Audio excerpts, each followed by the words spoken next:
नमस्कार, मेरा नाम राजू है। बहुत से लोगों को जो मैं म्यूचुअल फंड में इन्वेस्ट करने बोलता हूँ, एसआईपी में इन्वेस्ट करने बोलता हूँ, बोलते हैं 15 साल 20 साल के बाद ख़त्म हो जाएगा तो डूब जाएगा, तो अगर कुछ भी नहीं बचेगा तो क्या करेंगे, दिवालिया कर जाएगा तो भाग गया तो वो भागने का रिकॉर्ड 15 साल 18 साल 20 साल में हम दिखाते हैं कि सारे म्यूचुअल फंड जो भारत देश में लिस्टेड हैं, Aditya Birla, Axis, Canara, HDFC, SBI, DSP, Edelweiss, Kotak, ये सारे फंड एक तरफ हैं।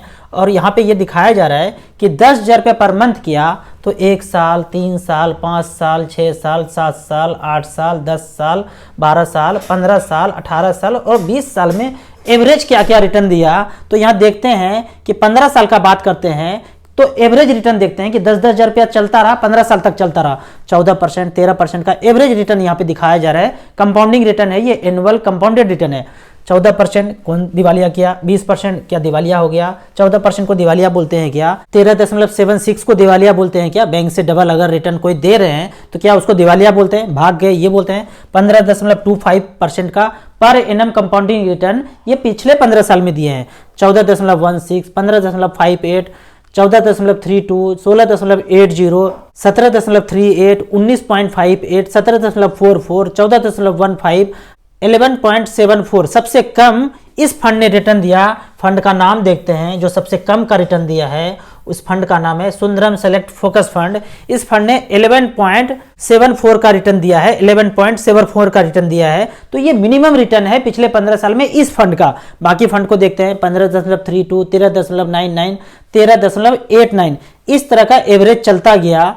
अब साल को थोड़ा सा और बढ़ाते हैं, फिर देखते हैं कि एवरेज रिटर्न वहाँ पे कितना है। 15 साल को छोड़ के हम 18 साल पे स्विच किए हैं। यहाँ पे एवरेज रिटर्न देखते हैं 15.55, 15.75, 16.88, 14.80, 14.90, 15.88, 15.64। आप कहेंगे ये डॉट डॉट क्या है, क्या जीरो रिटर्न दिया, क्या भाग गया इस समय में? अरे भागा नहीं भैया, 18 साल उस फंड का नहीं हुआ है, उनका जन्म से लेके अब तक 18 साल नहीं हुआ है, तो 18 साल का रिटर्न भी नहीं दिखाएंगे। जो ये फंड है पुराना फंड है तो 18 साल हो चुका है, तो आपको यहाँ पे 17.17 का रिटर्न यहाँ पे आपको दिखा रहा है। फिर 18 साल का दूसरा कैटेगरी की बात करते हैं, 15.45 का रिटर्न मिला है यहाँ पे।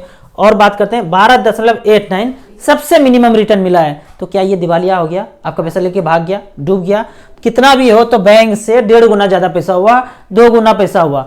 तो मैं हमेशा ये बोलता ही हूं कि आप अपना पैसा बैंक में रखते हैं, पोस्ट ऑफिस में रखते हैं, एनपीएस में रखते हैं, प्रोविडेंट फंड में रहते हैं, वो अपना पैसा फिर मार्केट में लगाते ही लगाते हैं। तो इसीलिए आप डायरेक्ट लगा देते हैं तो इस तरह का रिटर्न मिलता है। नहीं लगाएंगे तो बैंक पोस्ट ऑफिस आपके बदले में लगा ही रहे हैं, आपको 6, 7, 8% मिलेंगे। बाकी जो ये पैसा देख रहे हैं ये उनके पास रह जाता है, सरप्लस पैसा।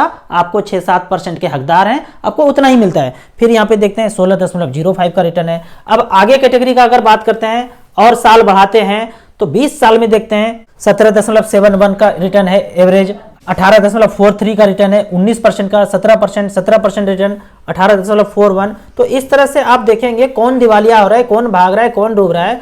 वही लोग दिवालिया हुए हैं जो म्यूचुअल फंड में पैसा इन्वेस्ट नहीं किए हैं।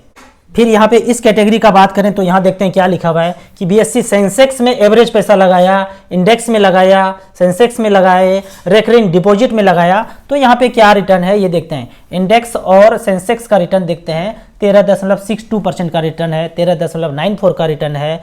जबकि recurring deposit bank post office में रखे तो 5.80% का रिटर्न है। तो आप देख सकते हैं कि पोस्ट ऑफिस में रखा, बैंक में रखा तो ये इतना रिटर्न है, जबकि यही पोस्ट ऑफिस आपका पैसा यहाँ डाल के 13.62% का रिटर्न ले रहे हैं, जबकि आपको 5.8% का रिटर्न दे रहे हैं। तो 18 साल, 20 साल, 15 साल बने रहेंगे, लंबे समय के लिए बने रहेंगे, तो आप छोटे छोटे पैसे से फाइनेंशियल फ्रीडम पा सकते हैं। आपको इसी तरह म्यूचुअल फंड के बारे में और कुछ जानना है और यदि आप मुझसे जुड़ना चाहते हैं, मैं एक म्यूचुअल फंड एडवाइजर हूं, आप अपना एडवाइजर मुझे बनाना चाहते हैं तो मेरे नंबर पे मुझे व्हाट्सएप कीजिए। आपको ऑनलाइन म्यूचुअल फंड में इन्वेस्ट करना है तो लिंक में जाके आप म्यूचुअल फंड का अकाउंट हमारे साथ ओपन कर सकते हैं। आप यदि चंडीगढ़ के आसपास रहते तो अपने ट्रेनिंग प्रोग्राम वेलफेयर मीटिंग में हमसे फाइनेंशियल प्लानिंग का क्लास करा सकते हैं। वीडियो अच्छा लगे तो लाइक एंड सब्सक्राइब जरूर करें। Thank you so much.